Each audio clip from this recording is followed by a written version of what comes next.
Hello and welcome back to the my channel. आता रात्रीला 2-2:30 वाजता आम्ही घरी आलो. तर सकाळी आम्ही खरंच लवकर उठणार का? तुम्हाला खरंच असं वाटते?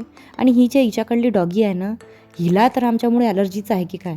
ही इकडे आली तर आम्ही वरती टंगून बसतो. हे असंच काही नाही. मस्त हिच्याकडे म्हणजे माझ्या फ्रेंडकडे नाश्ता पाणी झाला आणि आम्ही आमच्या दुसऱ्या मैत्रिणीकडे तिला भेटायला गेलो.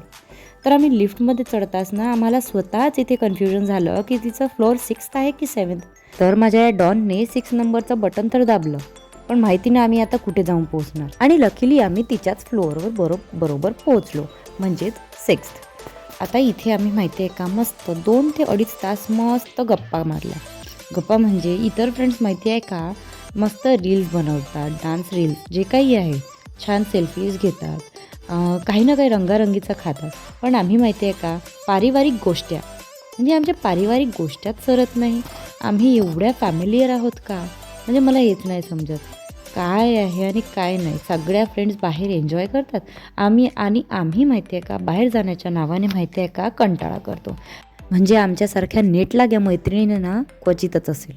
पाहता पाहता आम्हाला हा एक सॉन्ग दिसला. तर म्हटलं मूवी तर नाही, पण निदान सॉन्ग तरी आम्ही सोबत एन्जॉय करू. ही गोष्टींनी भरलेले आमचे पूर्णपणे पोट घेऊन आम्ही माहिती आहे का खाली आलो एकमेकांना टाटा बाय बाय करायला. आता टाटा बाय बाय करताना माहिती आहे का ना आमचे हात थकत आणि ना आमचे तोंड, पण तरीही गाडी स्टार्ट करून आम्हाला निघायला पाहिजेच ना, कारण उशीर होतोय. किती वेळ इथे एकमेकांना टाटा बाय बाय करणार आहोत आम्ही, हो ना? तर माझ्या या डॉनला म्हटलं की चल बाई चल, गाडी स्टार्ट कर आणि निघ इथून आणि करून दे मला म्हणजे बस. हो माझ्या बससाठी, कारण मला उमरेडला रिटर्न जायचं आहे माझा सगळा बोजा बिस्तरा घेऊन. आता घरी येताबरोबर हा पसारा काढला आणि माझ्या बच्चांना त्यांच्या त्या वस्तू त्यांना देऊन दिल्या. आणि जरा स्वतःला बघून घेते म्हटलं की मी जशी घरून गेली होती तशीच आहे का की नाही.